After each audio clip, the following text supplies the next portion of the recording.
Hi everyone, this is Lada from astrolada.com, and today I am with astrologer we've been missing. Everyone's been asking me, where is Marina? What happened to her? She's been away in the summer and back to work hard. Virgo is here, so is Marina, with her Capricorn resolve and hard-working energy. Hi Marina. Hi Lada, nice to talk to you again. We're starting the new working season, so thanks everyone who is joining us now or watching it later. And we have some wonderful surprises, so stay with us, and it's going to be very interesting. Yes, always chats with Marina, very interesting. She just come back from a seminar for 10 days in Varna with a famous Russian astrologer. You're so blessed. Is that why you have great tan? Because you're at the seaside studying astrology? I've been to the sea 4 times this summer, so I can't complain. Oh, Yeah, the but part good of life. it work, yeah. So. The good life. Well, wonderful. Let's tell you what, basically, we've done a video already with Marina about the secrets of the 12 signs, but we want to make a further one because there was so much interest in that, in the secrets of the signs, because you don't need to be an astrologer to know this simple and very easy technique to understand big mysteries about each sign, which are very few people are aware of where they're coming from. And so this is very simple astrology, but it will help even professional astrologers to understand the meta zodiac, as it's called. And we actually even doing, Marina is doing a short time promotion for her ebook, The Secrets of the 12 Signs, which is down from $20 to only $15. There is a link on this video below, guys. You can click and order it. It's been a very successful book so far. And we're going to talk about that, and we're going to have Q&A about the 12 signs. So anyone can ask those Q&As. I mean, you don't need to know any astrology to ask, I have Venus in the 7th house, square Jupiter. Most of the people will be lost. Just simple questions about the 12 signs. This is what everyone likes, and we're very delighted to do that. So Marina, you have the word. Let's explain to people what the meta zodiac is again, and give us an example. Okay, so the main idea is that everything is connected. We are all connected, and so are the signs.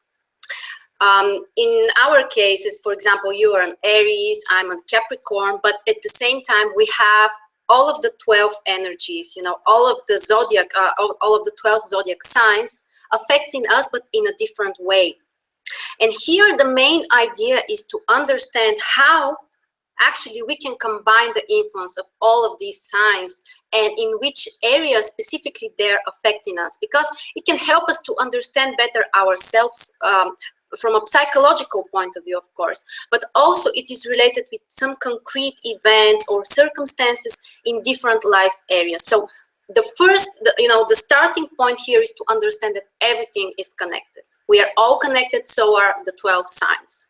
So basically, each sign, you might be Aries, like you're Capricorn, but you contain all the rest of the 11 signs, basically. Yeah. Hello? Yeah, can you? I don't see you. Oh, okay, you're good now. Yeah. Okay, it's good, yeah. So basically, if you're Virgo, you contain all the other 11 signs within you, and they would affect different areas of your life. Like, for example, Pisces will affect your relationships, while Sagittarius will affect your home and personal life and feelings. So, yeah, that's fun. This is amazing, actually. This works so well. Yeah, it's very interesting. And before we start, I would like to explain something, because very often people are asking this. Of course, it's a very logical question. It's about, should you look at your sun sign or the ascendant sign or the moon sign or whatever? So first of all, guys, the main idea is to understand the nature of the sign. So for example, let's say we talk about Libra. So generally you understand how Libra are acting in different areas of life, in different circumstances. But also, you can listen to your sun and ascendant sign. They're very important. There might be a little difference between the interpretation, because sometimes the sun can be more related with the psychological things, which are, like some patterns within you. And the ascendant sign often describes more concrete events in your life. But the main idea is that if you want to understand all of the signs, actually this book and this talk is about that.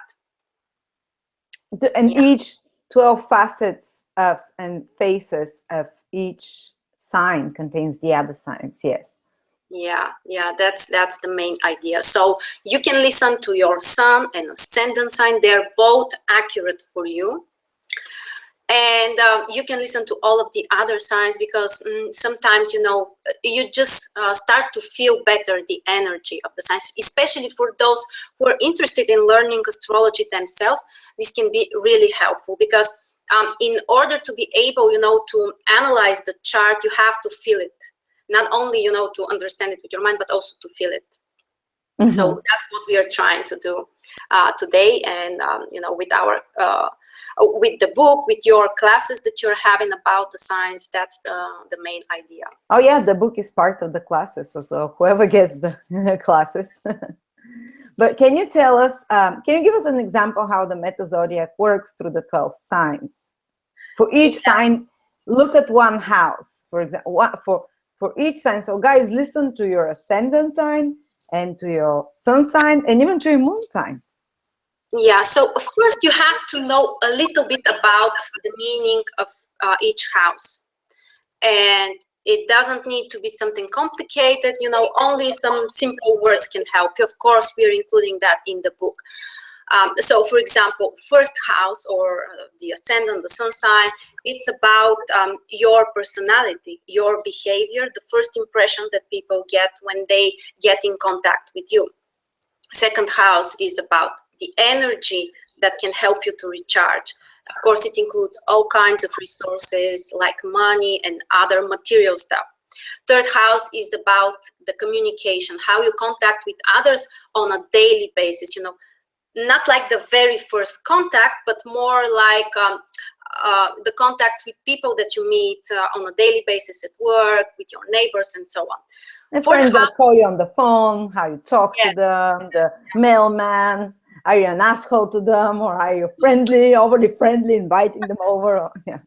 Yeah. So of course there can be, you know, like a better more in-depth explanation of each house. We are just trying to say some keywords so that even if people are not aware, they can get quickly into that. But of course there are more details. So fourth house, it's about the foundation. So what you're stepping on, it's for most of the people who have seen the horoscope, they know that fourth house is the lowest part of the horoscope. It's like the most secret part. So it's what you have within you, you know, like the foundation, the basis. Psychologically, it's very important. The fifth house then is related with, of course, one of the most interesting houses, related with our romantic life, related with the ego also, you know, it's how you feel about yourself. What makes you, you know, which things bring you joy, and it's mostly related with our emotional life. Then sixth house, it's a little bit the opposite. It's about, you know, work things, responsibilities, the, you know, the hierarchic system where there are people who are higher than you, people who are lower than you, how you communicate with them. Of course, it's related with work as well. In seventh house, the other interesting house, it's about our relationships, including marriage, what type of partners we are attracting, and, you know, some circumstances in this area of our life. Eighth house, one of the more complicated houses, it's about, first of all, some transformational events. It can include some critical situations. It can include some experiences near to death. It can include also the occultism, or, you know, some secret things. Very interesting house. Yeah, like they say it's like giving birth as well, or having a divorce, or something that's shocking that changes your life suddenly, you know. Yeah, that's eighth house. Also, it's related with resources, but those type of resources, they're coming from other people. It's not like your own money, but for example, money of your partner. And for example, from your eighth house, you can understand if you are more, you know, if you're like depending on your partner for many people, for example, who have certain positions in 8th house, we can understand that if you're going to be, if you're going to depend more on other people, or it's the opposite, you have to rely more on yourself. Then we have 9th house. It's one of the most optimistic houses related with, with your perspective about the future, your goals, your beliefs, what you truly believe. Yeah, of course, sometimes it can include like things like religion or something like that. It's what really, motivates you. Of course, here we can include education. As we said, each house can have also some additional meanings. Just we are, like saying the key words now. Next, we have 10th house. It's about career. It's about your social reputation. It's about how you look for the society.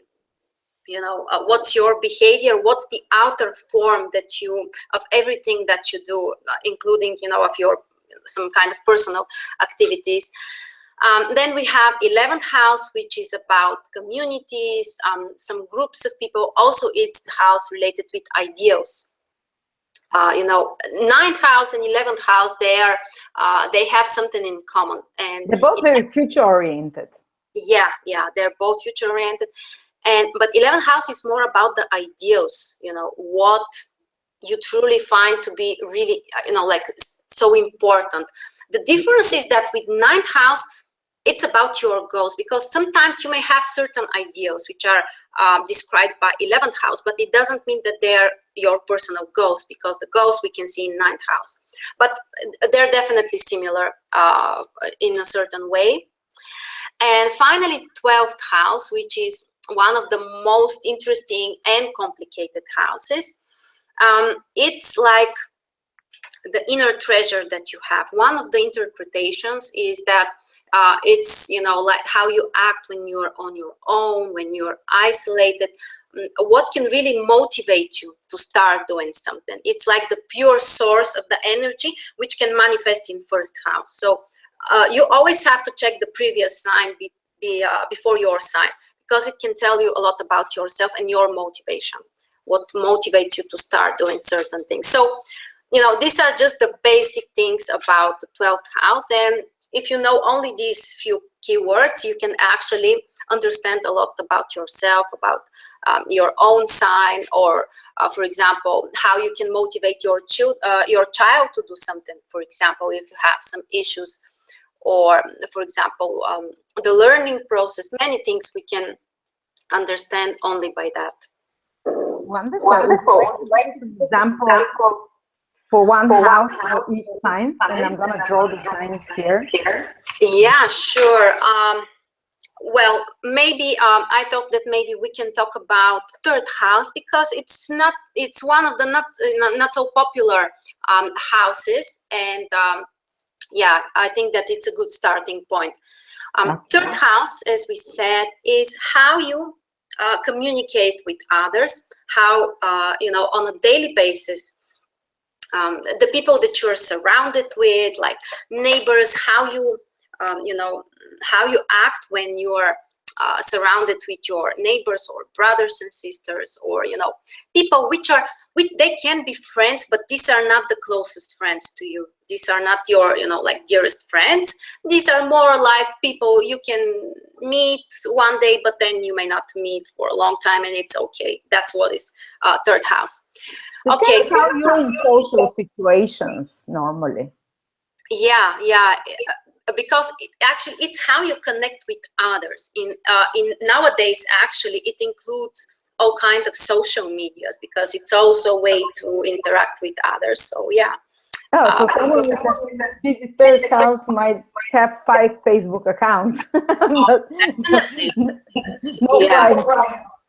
Absolutely. So now we can start with the signs and show you guys how it's working. Okay, so just let me get my chart here. Okay, so of course we start with Aries. Let me just show the circle. Yeah. I've drawn the circle here, guys. And if we're going to look at the 3rd house, we're using whole sign system. Aries contains all the other 12 signs. And looking at from Aries, the 3rd sign is Gemini. if you can see. Aries, Taurus, Gemini. 1, 2, 3. So the third sign, the third house of Aries is Gemini. Actually, that's how you find each of the houses. You have to know which house you want to analyze. For example, if you don't have the horoscope in front of you, for example, you want to analyze your fifth house, you start with your own sign, and it's number 1, for example, with Aries. And the fifth sign, so next we have Taurus, we have Gemini, Cancer. The fifth one is your, so this is your fifth house. That's how you can I ask you to put on the earphones because there is sometimes echo. Sorry about that. Okay, sure. I can hear my voice repeat and yours repeats strangely. So sure. Maybe, yeah, they're saying you reverberating a lot. Okay, is it better now? There's some static. Guys, let us know, how is it now? Is it okay, the sound now? I don't hear echoes now. Yes. Oh, fantastic. Wonderful. Okay. Yeah, I hear a little bit the echo, but... Perfect, perfect. Okay, so you see the third sign from Aries would be Gemini. So this is the third house from, if you're Aries sun or ascendant. Yeah, so for Aries, we have Gemini in their third house. Okay, I hear this echo. Just let me turn down a little bit. So what is Gemini? Gemini is actually a very communicative sign because it's an air sign. So here is also something you can start from. Even if you don't know a lot about the signs, even if you know the element of this sign, it also gives you incredible information. By the way, in the ebook, there is included also a free email course, and it includes actually the foundations of astrology, including the 4 elements, guys. So if you would like to get more information about it, you can sign up. It's free. So the first thing is the element of the sign. And with Gemini, we have, of course, this is an air element. Air is related with communication. Air is related with being able to talk to everyone, basically. There is no, like choosing so much, or, like wanting to communicate with certain small group of people. Gemini, there is no high selectivity. Yeah, exactly. That's why we understand that Aries, they're so easygoing. They can talk with everyone. It's easy for them to start a new conversation. They're very active. Their initiative, and that's general. Because it can be changed, like if you have Saturn in the third house, this will change. But that's general, and you see in majority of Aries, this is a pattern and quality that you observe. Yeah, just making sure, because people might start saying, "But I'm not like that. I'm Aries and I'm so shy." Guys, this is the foundation. Like if you want to be really specific, really accurate, you always have to analyze the whole chart. So that's it, definitely. But to be able to understand that, you have to start with the general understanding of everything. So you can't skip that, definitely. So generally, we can say, that because Gemini is such an active in the communication area sign, that's why Aries are also so easygoing. They can think about a lot of things at the same time. Gemini is a double sign. For example, they can be, like on a social media, we were talking about the multiple profiles, for example. Gemini is a double sign. That's why Aries, sometimes they may, have different faces in different situations, act in a different way. But generally, we can say they're very communicative. I concur. Yeah, we know about Lada. It's definitely her. Okay, so next we have Taurus, and Taurus, they have Cancer. Yeah, look at this, guys. If you count from Taurus, 1, 2, 3, we come to Cancer. Yes, so Cancer is a different sign. It's a more introverted sign. it's also a water sign, which is much more emotional. That's why Taurus, first of all, they're not so initiative when they get into contact with others. Usually they will wait for the other person to start the conversation. Also, how they choose their friends or people they communicate with, it's more like it's more emotional way to connect with others. If, for example, if we return to Aries, they're more communicating with others intellectually. But Taurus, because they have Cancer, the water sign on the cusp of third house, they are communicating much more emotional with others. It's more important to them. They're more selective. And very often they may prefer to communicate with less people. They don't need so many people, so many contacts, so many things happening around them. They prefer, like stability. They have people they trust, and like family. They don't allow. Yeah, they don't allow others to get too close too soon. Generally. Yes.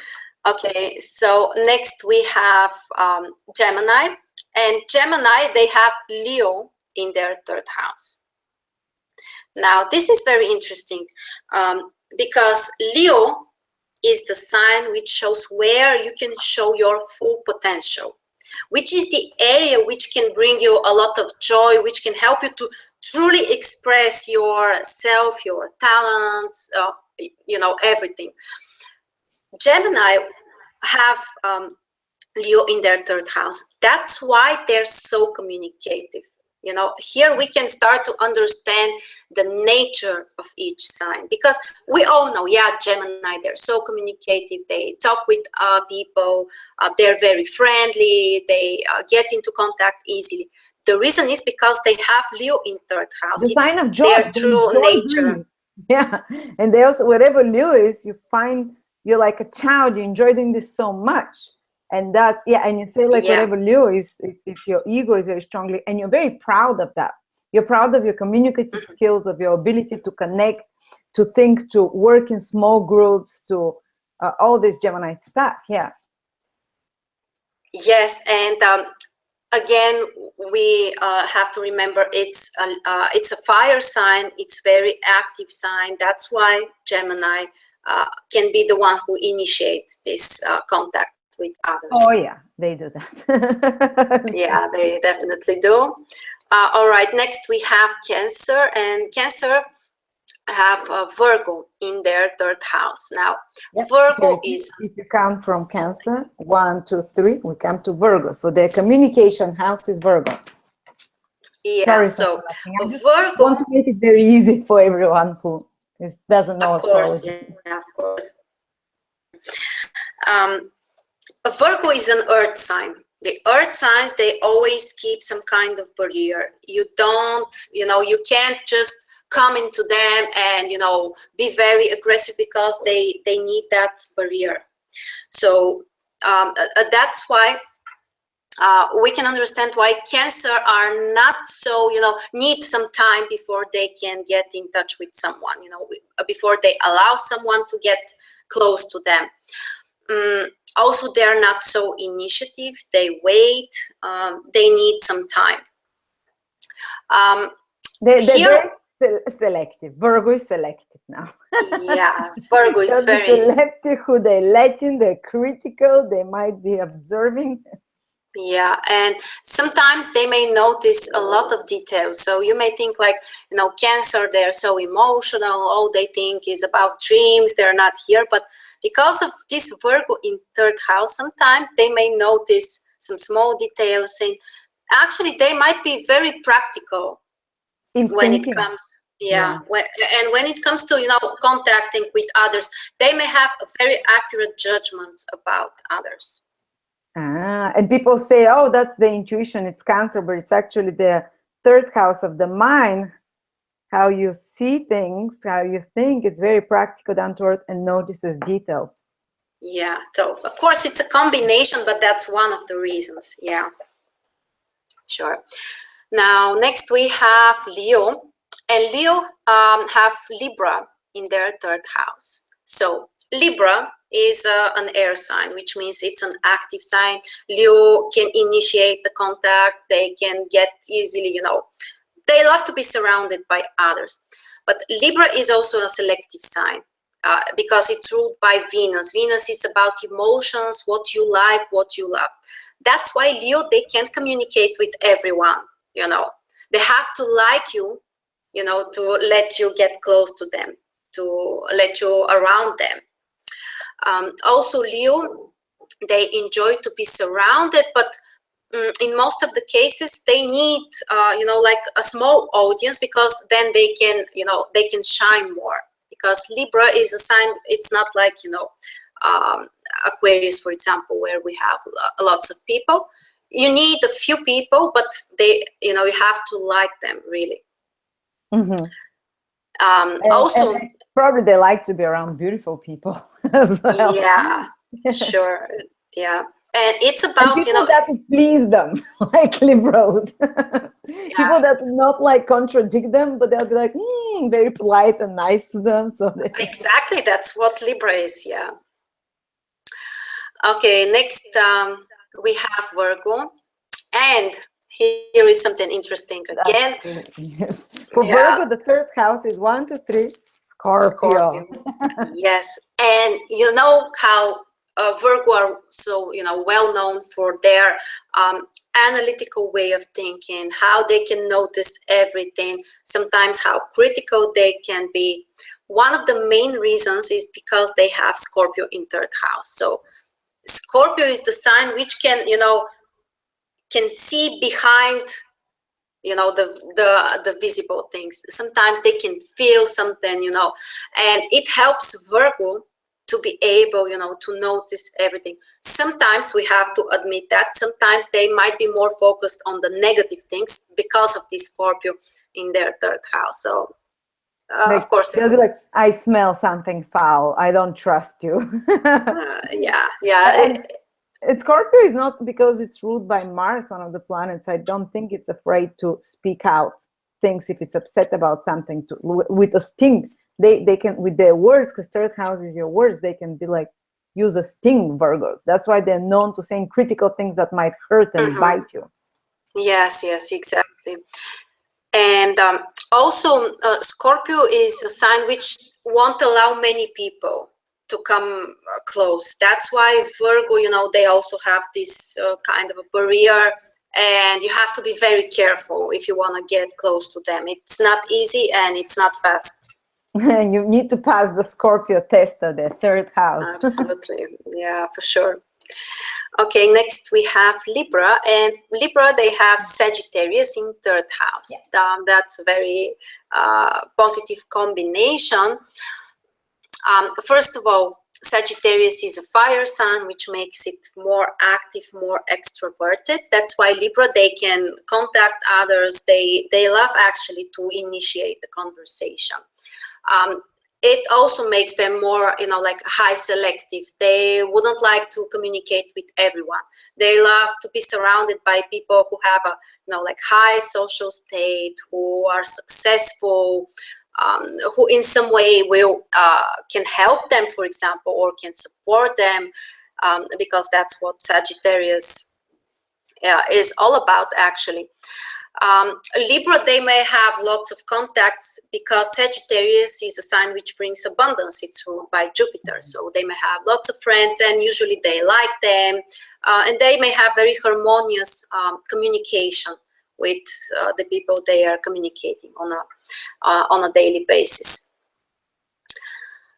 Okay, so next we have Scorpio, and Scorpio have Capricorn in their third house again. That explains a lot. Yes. If you start from Scorpio, say your Scorpio ascendant or sun, Capricorn is your third house. Yes, and Capricorn, first of all, is an earth sign, which makes it introverted, and also it's definitely related with barriers, because you know that Capricorn is ruled by Saturn. Saturn is the planet of restrictions on a physical level, of course, when we are talking. And that's why Scorpio, they don't allow you to get close to them. they or at least it takes time. You have to show them that you really deserve that. Also, very often they may prefer to have fewer people around them. They don't like like big groups of people, many people, because Capricorn is a sign which is related with some kind of restriction, keeping things smaller in some way. But on the other hand, Capricorn is a very logical sign because of the rulership of Saturn. That's why also Scorpio, they have a great intellect and intellectual skills. They are great scientists. They can be extremely logical. They can be consistent. Very structured in their thinking as well. Okay, Yeah. they'll doubt you. They'll not take what you say, because third house communication at face value, because Capricorn doubts everything and tests everything as well. But they would structure it, research it well. If they have a presentation to do, if they want to say something, they'll think probably before that about it before that deeply. And also, they'll probably not be often. You don't see Scorpios that they're into superficial communications. They like serious topics. Like yeah, Capricorn. Absolutely. Also, Capricorn can make them a little bit more focused on the negative side of things. They may notice like the mistakes, what's wrong. They might be more suspicious. We know how suspicious are Scorpio. And that comes from Capricorn, because Capricorn always looks for mistakes. He's the punisher. Yeah, and it can be very critical sign. We have to admit that. Yeah. All right, next we have Sagittarius. Here it is. The third sign from Sagittarius is Aquarius. 1, 2, 3. Yeah, Aquarius. So Aquarius is a very open-minded sign. It's related, first of all, it's an air sign, so it's active. It's about communication, being with lots of people. Here we have a different type of interest. Aquarius is about big communities, so that's why Sagittarius, they may enjoy to communicate with more people at the same time, perhaps more on an intellectual level, not so much to have these close emotional connections with others. They just like to communicate with people who have similar interests with them. That's something important for Aquarius.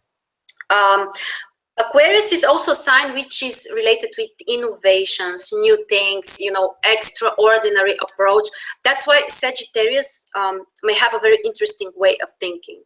They might be original, think of new things, think about many things at the same time.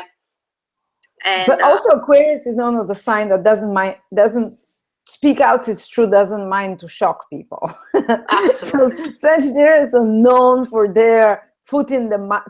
What is that called? Feet in mouth. That they'll say things that like, did you really say just that now? It's hurtful, but it's like it comes to their mind and they spurt it out, because Aquarius, which rules their third house of communication, is very sudden, and they make an observation, they'll just spit it out, and they'll not try to sugarcoat it, Yeah, Aquarius can be a very impulsive sign because of the rulership of Uranus.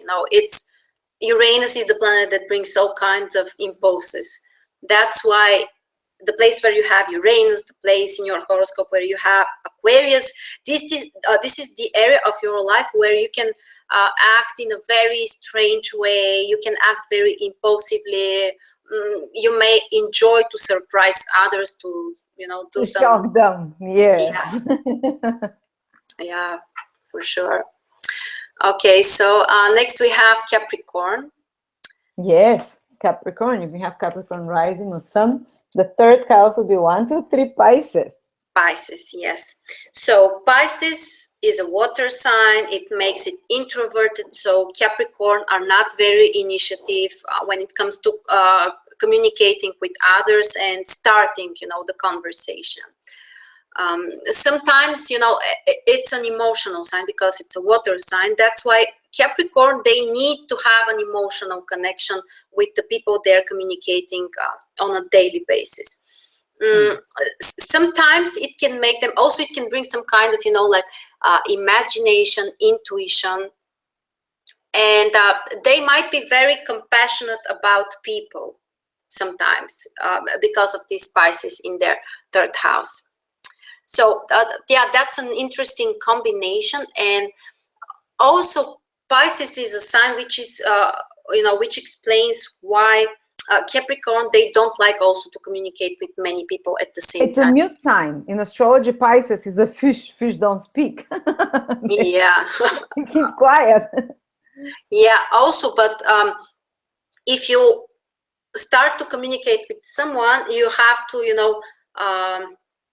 you have to want to be emotionally connected with that person. You don't like to, just chat about some things which are not important to you, like gossip or something like that. Capricorn, they just don't like that usually. Yes, Okay. they speak about personal things. I've noticed that with Capricorn. And even though they themselves are not so emotional, showing emotions, they would be interested to ask you about such things. Mm-hmm. Yeah, for sure. Okay, so we have Aquarius. And Aries is the third sign. 1, 2, 3, because we continue the circle. The circle never stops. Yeah, 1, 2, 3. Aries is the third house for Aquarius. Yeah, so Aries is a cardinal sign. It's also a fire sign, so it's like a double initiative sign in a way. It likes to start new things. It's impulsive. That's why Aquarius, they may enjoy to communicate with many people, to be the one who start the conversation. Oh, I knew an Aquarius. Every time I'll just look around and just look at something and maybe go to throw something in the rubbish, and he would be chatting already with the random people on the streets. Like, what are you telling to them?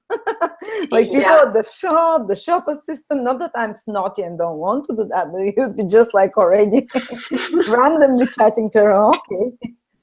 Yeah, but also we have to notice that Aries is not a very consistent sign. So sometimes, they may start some, for example, it could be a friendship or, some kind of relationship with not a romantic one, but, like a friendship with someone. But they may not always, keep that relationships in time. They may change their attitude. They might be a little bit inconsistent and impulsive again. Because this sign is ruled by Mars, we know how impulsive Mars can be.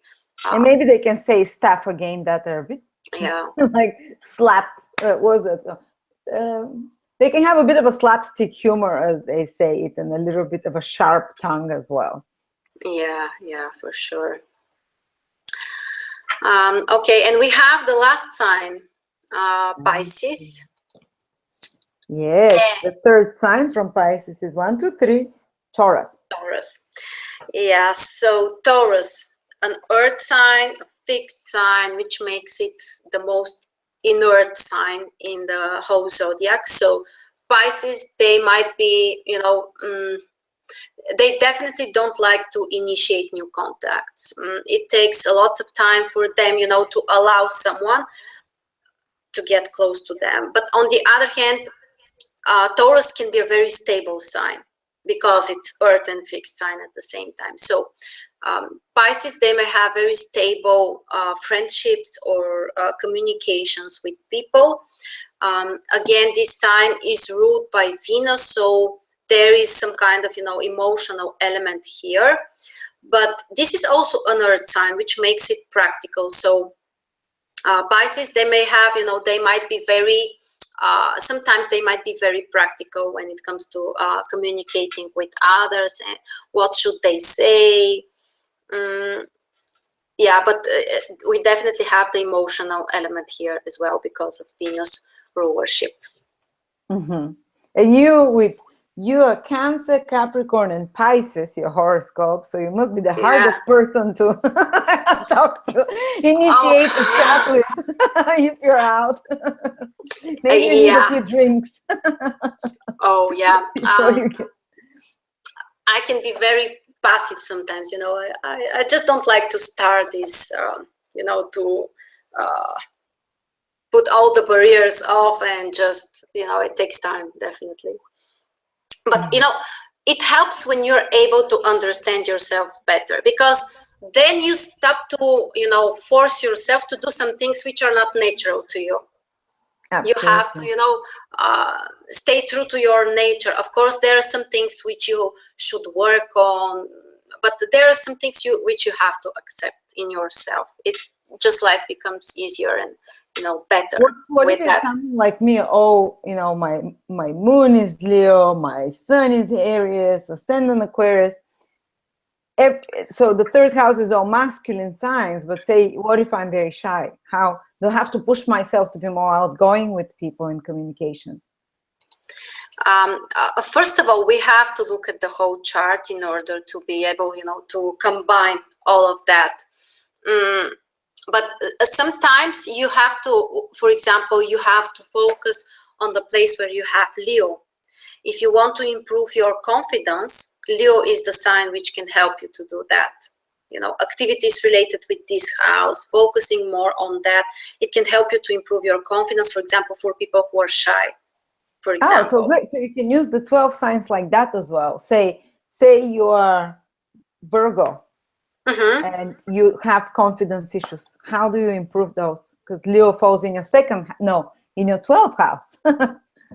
Leo have, well, in this case, I would suggest that people should spend more time on their own. That's what 12th house is. For example, some spiritual practices, some meditations, to get to know better yourself. That's what you have to do, some inner work. You know, it's not about focusing on some outer, some social achievements. This is not the first step. First, you have to work with yourself. And after you find that inner source within you, then everything else will change. So confidence comes for Virgo when they spend time alone. I would even say in foreign countries, 12th house, somehow exploring. Can you give us an example? I love this idea how you can use different signs to tap into energy that you're missing. Like for Leo, if your confidence is missing. So if you're Aquarius and you're missing confidence, you go to your relationship where Leo is, isn't it? Yeah, you have to be surrounded by people, for example, who are, you know, like more optimistic, who will help you to feel more confident, who are confident themselves. It's really important. Wow. Because okay. I want you to quickly go through all the signs so people know if they're lacking confidence, because that's a big thing for many people, especially younger people. How can you don't have to go too in depth, but like for each sign, how to tap into their confidence by going to the house of Leo for their sign. Yeah. So for Aries, Leo is in 5th house. So it's about their romantic life. It's about doing something with their heart. They have to stay true to their heart. It's really important. And also do the things that they love. Have fun. Like, yeah, have fun. Learn to enjoy life. You know, that's when the confidence comes. Maybe spend time with children or play with children.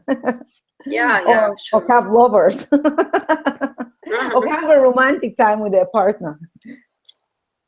Yeah, their romantic life can definitely make them more optimistic, feel more successful actually in life, and feel like, you know, it's the most important thing. That's true.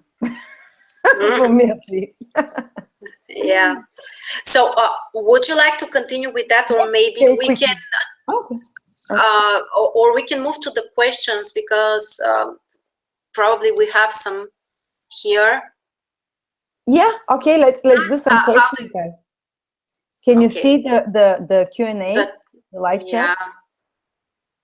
Guys, you can ask questions, but not like specific, not like what if I have Venus conjunct Pluto. Ask us about the sign. Say I'm Cancer and I have problems with with accepting death or accepting a separation. So we'll look at your 8th house and we'll tell you for Cancer how to overcome that. Or maybe another question. I am Gemini, what is my best approach to find a relationship, committed one, or something like that? Like, can you ask that? And we'll try to answer you according to the meta zodiac. Yeah. Okay, so I'm also looking at the chart right now.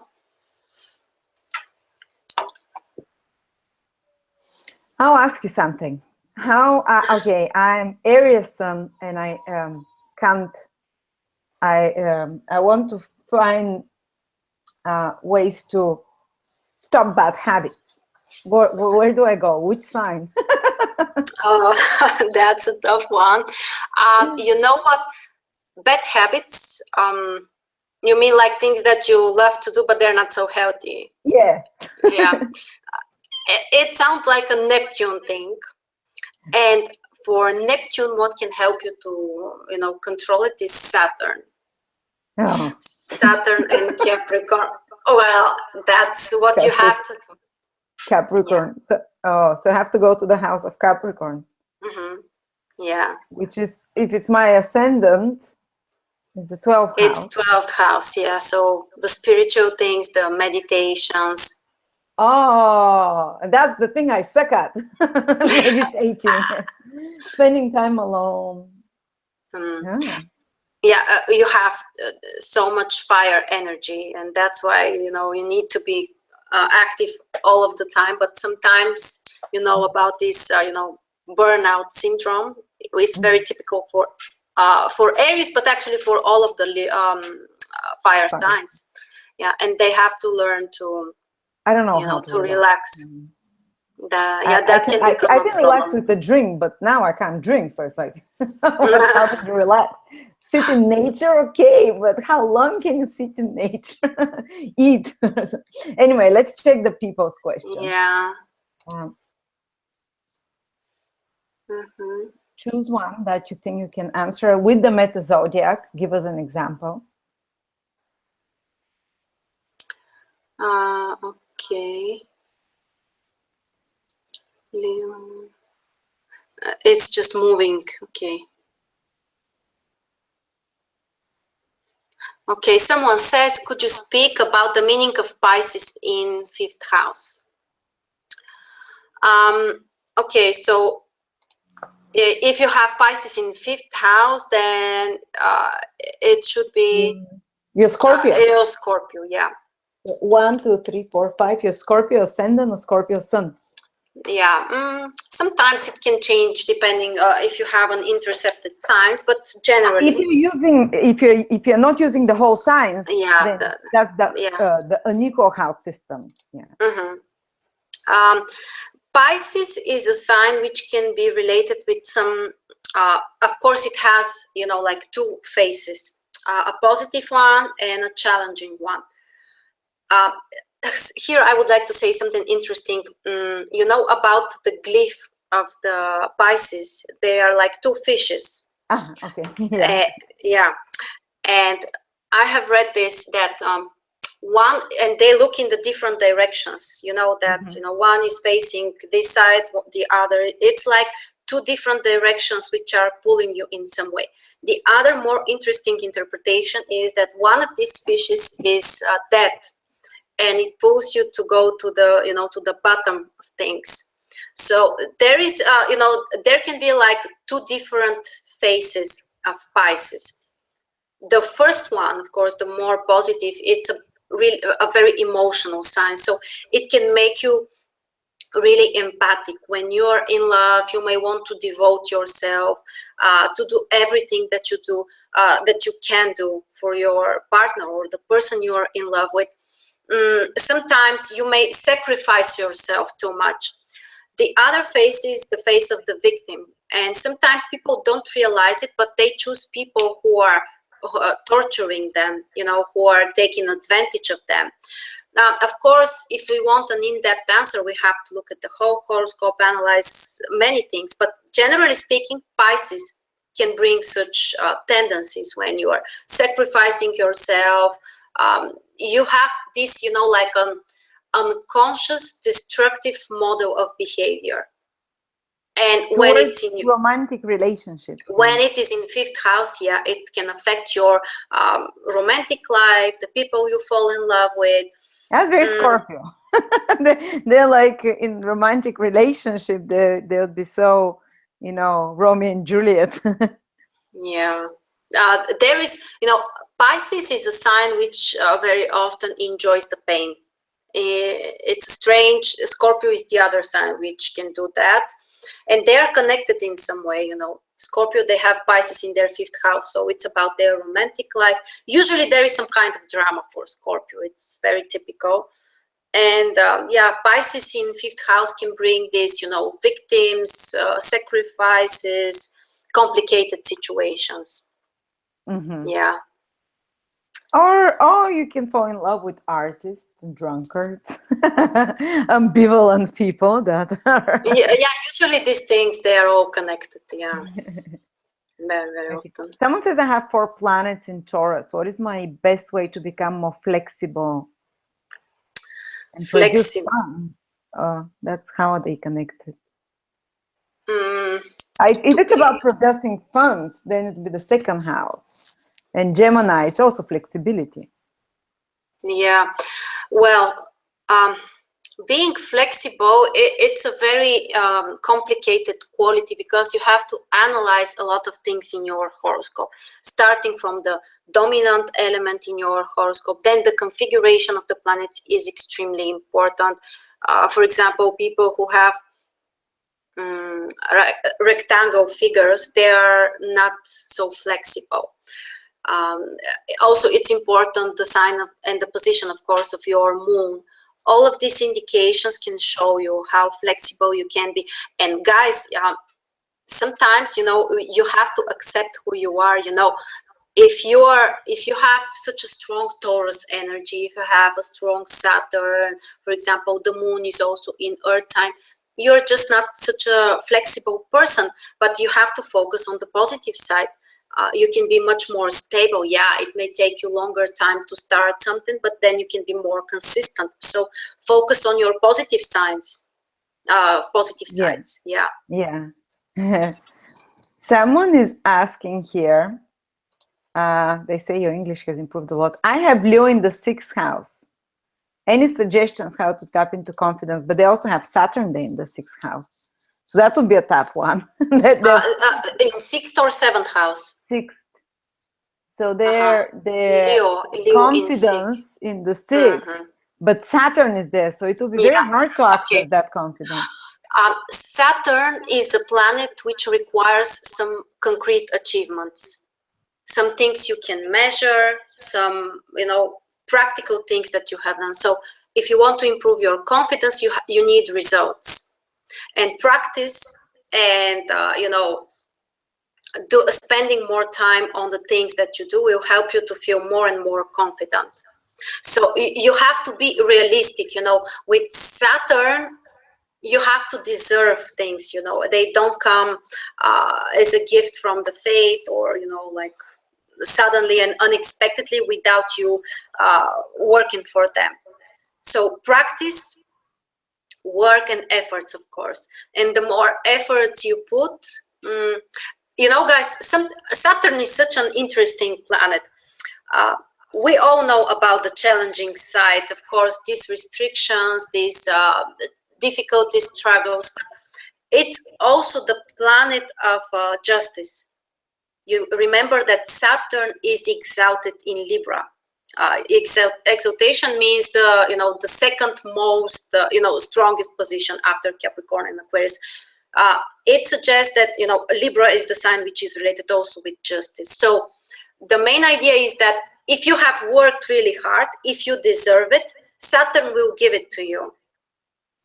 So you have to just, you know, put some effort and be more, you know, engaged with some material stuff.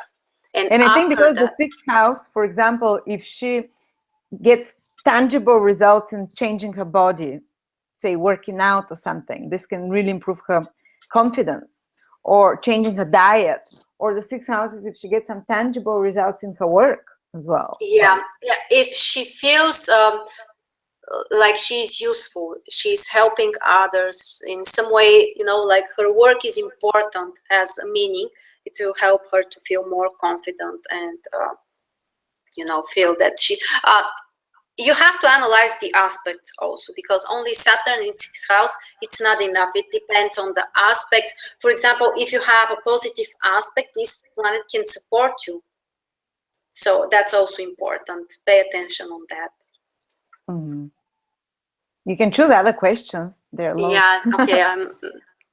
You choose them because I don't want to push onto you. Okay, it's just the chart is moving.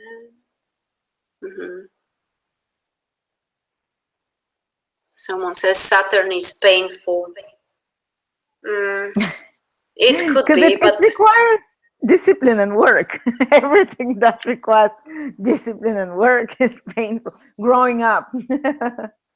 Look, a Saturnian will tell you, no, Saturn is predictable and it's easy to grasp and you have to do certain things. Actually, you're so right. You know, for example, when we talk about, let's say, the outer planets like Uranus, Neptune, even Pluto, sometimes it can be very difficult to predict what's happening, what to expect. They can surprise you every time. But with Saturn, it's so predictable. It's so like, you know, it requires work, it requires discipline. You know, there are a few things that you have to do. And if you respect Saturn, you won't have problems with that. Exactly. Something else, actually, which I remembered about Saturn in 6th house, you have to be very disciplined on a daily basis. So, for example, plan your schedule, keep to that. Very often they recommend people to wear a watch, you know, to have a clock and to be very, you know, to keep the time, to keep your arrangement, you know, not to postpone, not to be late. Saturn likes that very much. And when you try to, you know, when you tune into that energy, actually, you won't have problems with Saturn. And your confidence will definitely improve. Yeah, sure. Okay, just let me.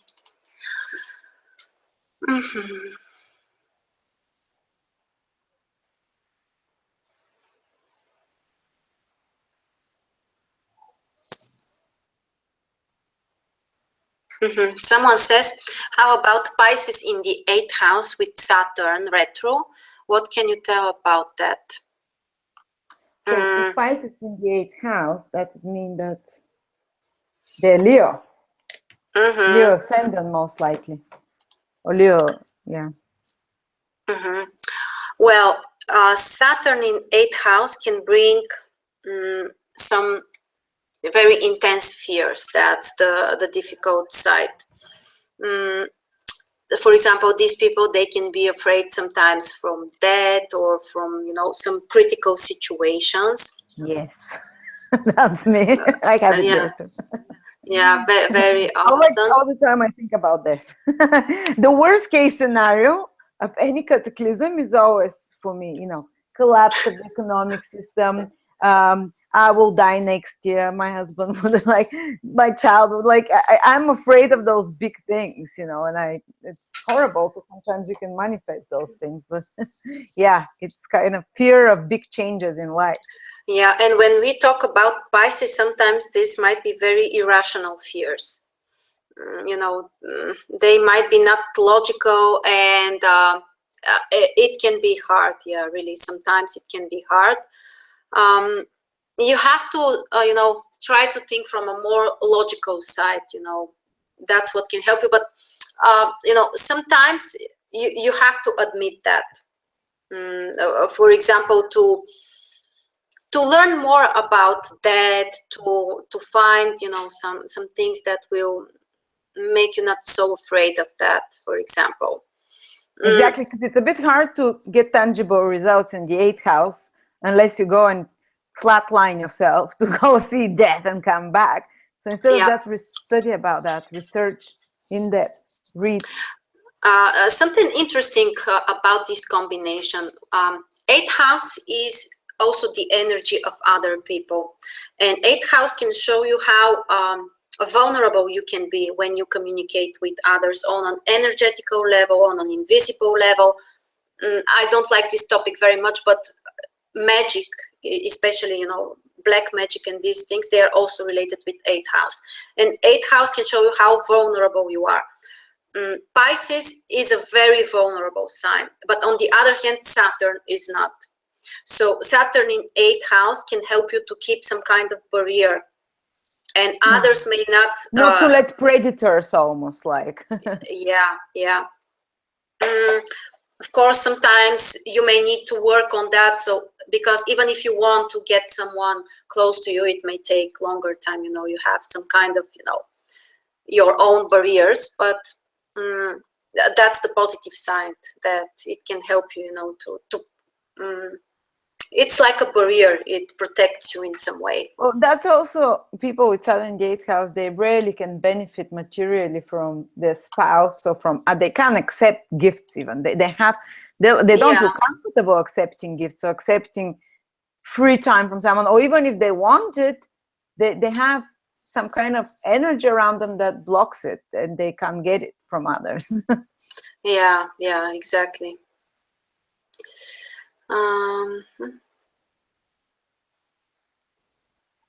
Okay. So one means no boundaries, the other means boundaries. I believe Saturn is more powerful than the sign it is in. A planet in house is more powerful, so the boundaries will be the ones that are more. The planets are the sources of the energy.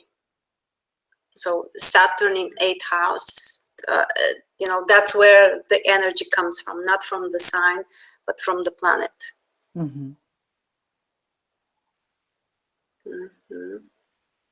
If you only can get the last question. And yeah. I'm gonna run because the babies. I think I heard it. Gets blue. I can hear him there. Yeah. Oh, yeah.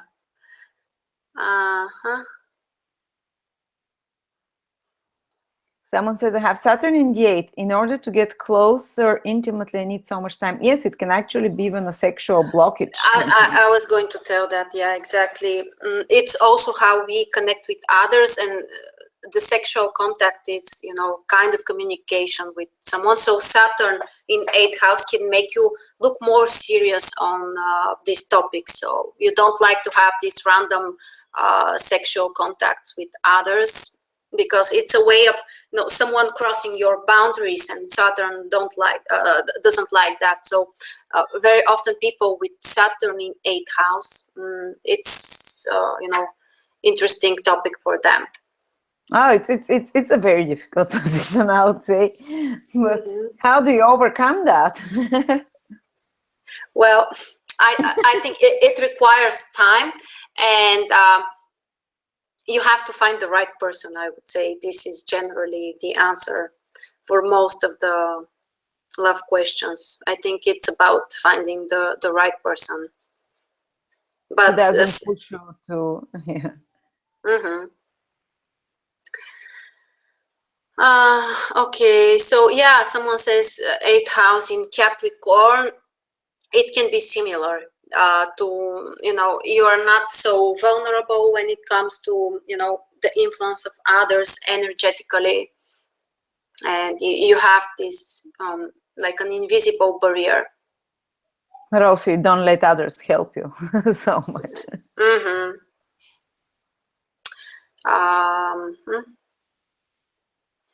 Okay, so do you have other questions, Lala? Yeah, where should we go in our horoscope if we have too many barriers to unblock those barriers? Generally, do we go to Pisces, whatever Pisces is in our horoscope? To unblock barriers, well, only from the signs. It depends on actually what you want to change, but you know, sometimes barriers, they can be very healthy, and that's something that we started with, that we shouldn't force ourselves sometimes, you know, to make these drastic changes, or to be, you know, you have to accept yourself, you have to respect your qualities, your personality, and those type of changes, they happen very slowly. It's not something that you can change overnight, and sometimes you don't have to change. Recently someone reminded me, there was it's a very famous prayer.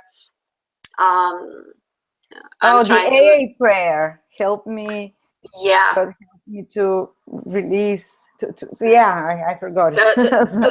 To change accept what the I things. can change, and to accept the things I can change, and to be wise enough to recognize the difference between both of them. Exactly. And sometimes there are things which we shouldn't force ourselves to change, because they have to be. And I believe that everything is part of our path, our mission. I don't think there are some mistakes or something like that. Everything happens for a reason. This is a very big topic. Just a few words about that's what we discussed actually on the conference in Varna, about the evolutional levels of the person. Actually, they're not of the person, but the soul of the person. And there are different levels. We start with the moon, then there are some others, then we have Saturn. And on the level of Saturn, this is the period when you put these barriers in front of you. You go through some kind of isolation, some losses in your life, some struggles, but this is part of the evolution. And that's why we shouldn't try. Sometimes, we want everything to be easy and smooth, but sometimes our soul needs different lessons. That's how we grow. So those type of barriers, those type of struggles and difficulties, try to look on them as a way to grow, as a way like they're helping you to learn some things. And sometimes when it's not so easy and it doesn't look so positive, it doesn't mean that it's not the right thing for you. Yeah. Very wise. On that wise note, thank you so much, Marina. Thank you, Vala. For giving us your wisdom. I always love having you here. We should have you more often. By the way, guys, we're doing the yearly horoscopes with Marina. Very likely in October, we'll be doing 2 a day. Yeah, so I think we'll do nice. like predictions what it is. Jupiter in Scorpio, Capricorn, Saturn in Capricorn. Big year, big changes. And what on earth signs are going to benefit the most? I'm giving the benefit to you. I'm studying that. Of life transformations and interesting things happening. So the water earth signs 2018 will be their year, basically. So thank you so much, Marina. Check out the book. It's only for a limited time. It's for $15. Then it will go back to $20 again. The Secrets of the 12 Signs of the Zodiac. And we're doing a calendar 2018. Hopefully it will be out by November as well, for all the transits and all the Heliacal risings. And Marina will be soon here with another interesting interview to speak about astrological questions, topics. Well, thank you so much. Thank you. I'm signing up this Thursday for a question on your website. Not sure what it means, but people are really thanking us. Thank you. You have a great audience. Sorry we couldn't answer all your questions. It's just a bit impossible in the time slot that we have. Sure. So anyway, love you all. Kisses. Bye-bye. Thank you. Bye.